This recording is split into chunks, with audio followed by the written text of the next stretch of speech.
Thank you. I'm Mr. Lehner, and welcome back to Mr. Lehner's Math Extravaganza, and a very athletic version of Mr. Lehner's Math Extravaganza.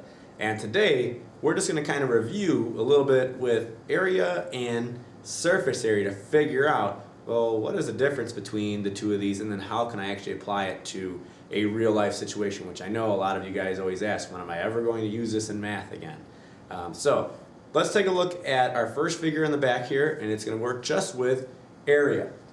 Again, we have a hexagon drawn on centimeter grid paper. So there's multiple strategies I can use to find the area of this figure. So I'm going to start off by kind of showing one version. So I know that area is the inside of this figure. I'm trying to figure out how much space this inside area is taking up. Well, I also know I see some shapes in there. I can see some triangles, I see a rectangle in there. So I'm going to split it up so I can see this visually.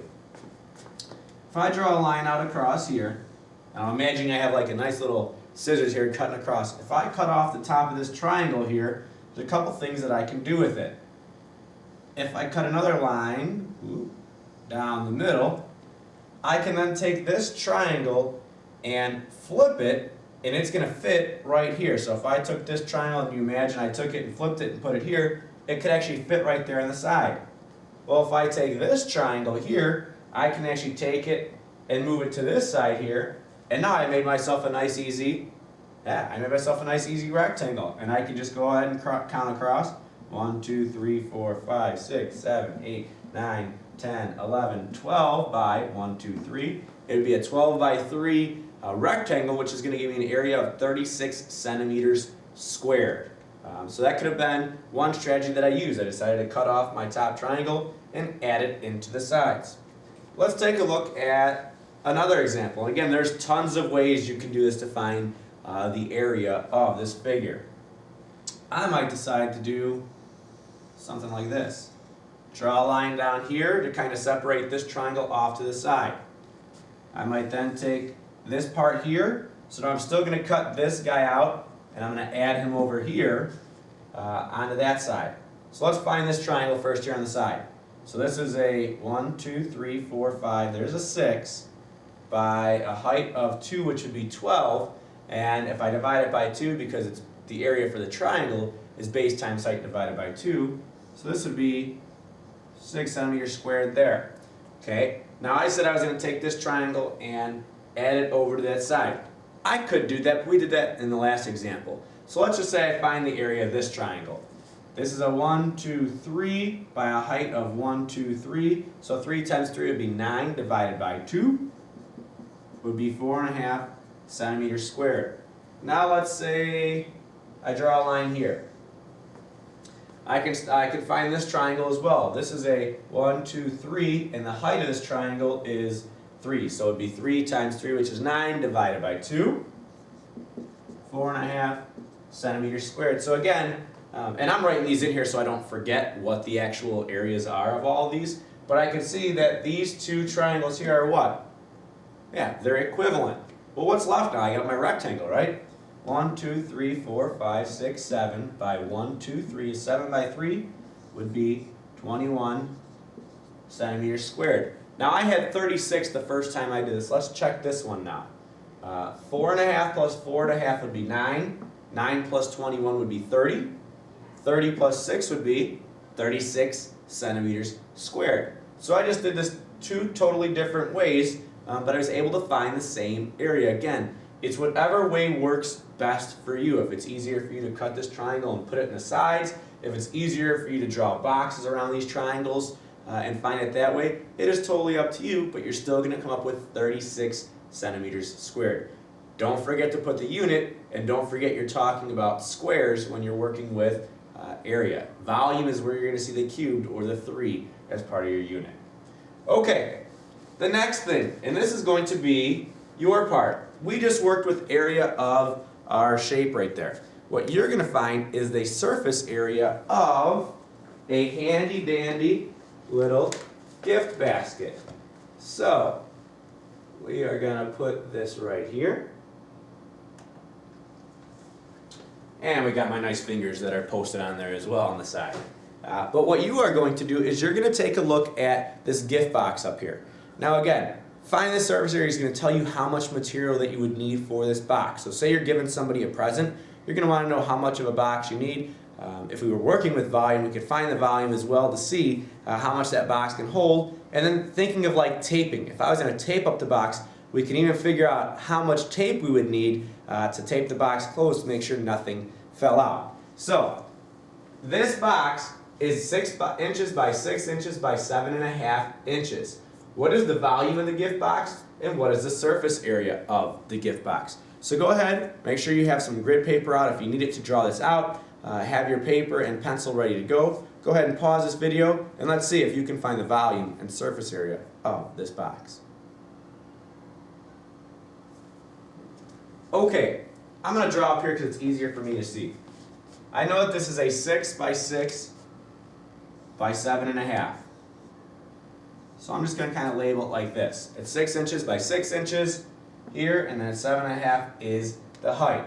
Well, I know that if I was taking a look at surface area, I know that this is similar to a cube. They're not all the exact same sizes, but I know that there's going to be 6 faces on this gift box up here.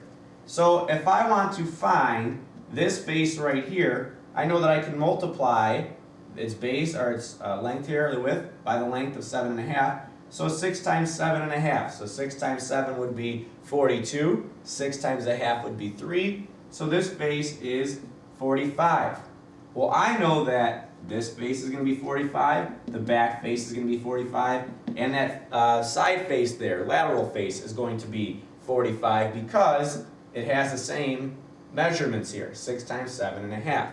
Now, it's not a direct cube, so I can't say all 6 faces are going to be that size, but I know that this bottom face and underneath is a 6 by 6. So a 6 by 6 would be 36 in the bottom face, which is the same measurements as the top, which would be 36 here. So when finding the surface area of this box, I would know that 45 and 45 is 90, another 45 and 45 is 90, which is 180. 36 and 36 is 72, so 180 plus 72 would be 152 inches squared. And again, I was using my measurements to figure this out. So here's our net. We have our net on this side. This net is unfolded. This is the top of the box, that's the bottom of the box. So again, this was a 6 by 6, this was a 6 by 6, this was a 6 by 7.5, so that became 45. This was a 6 by 7.5, which is 45. This is a 6 by 7.5, which is 45. And lastly, this is a 6 by 7.5, which is 45. So if it's easier for you to draw out a net or look at the net to then make your measurements on your figure to find the actual surface area, that's perfectly fine. You're still going to wind up with 152 inches squared for surface area of this gift box. Now, if I'm finding the volume and I know my measurements are 6, 6, and 7.5, well now volume equals length times width times height. So it's going to be 6 times 6 times 7.5. And I'll be able to find my volume from there. So let's do a little math there. 6 times 6 is 36. So I gotta do 36 times 7.5. And again, just why you gotta know some of these strategies to help you out there. 7 times 36. So 7 times 30 I'm gonna do is gonna be 210. 7 times 6 is gonna be 42. Alright, so that gives me 252 so far. And I gotta do the half. Half of 36 is going to be 18. So when finding the volume of this figure, I would add these together and I'm going to get 270 inches. And that's where that 3 comes in for cube, 270 inches cubed. That's the volume. That's how much this box can hold. Again, if I was sending that gift to somebody, maybe as a present, like I said, maybe you're sending someone some, I don't know, One Direction tickets or sports tickets to go to the Bulls game. Something like that, you might want to put them in here. Or maybe it's just a different type of gift you're sending. You know the volume, so you know how much it can hold. If I were trying to box this up and I wanted to know how much tape do I need, how much box tape am I going to need to put to seal the box? when I start to fold up this box, all these edges that are open, I would need strips of tape to close up to make sure that the box was closed on all the edges of the box. So it's very similar to, I'll grab you an example of a cube here. Now, this cube is already directly closed up because it's a solid figure, but say I was making this a net and I was folding this net into it, I would need to take the strands of tape and actually put the strands of tape right on the edges of the box to make sure that it's closed. So say you're going to like the post office to send out a box or a gift somewhere, you'd want to make sure that it's all taped up on the sides, not the size of it, but on the sides. So some of you might be saying, well, Mr. Lehner, there's no cubes on this one. There's no spots on here. How can I figure out how much tape I would need? Well, that's where you take those math tools that you learned about and you just measure. You can pull out a ruler and measure the sides of the box, or the edges that need to be taped, only the sides that need to be taped. And as you measure them, it's going to tell you how many inches you'll need or centimeters you'll need to tape up the box. And again, there's where you can apply some of this volume, some of this area to actual real life situations to help you. And maybe you'll be the beneficiary of getting one of these gifts from somebody. Thank you for tuning in to Mr. Lehner's Math Extravaganza. As always, we'll see you next time.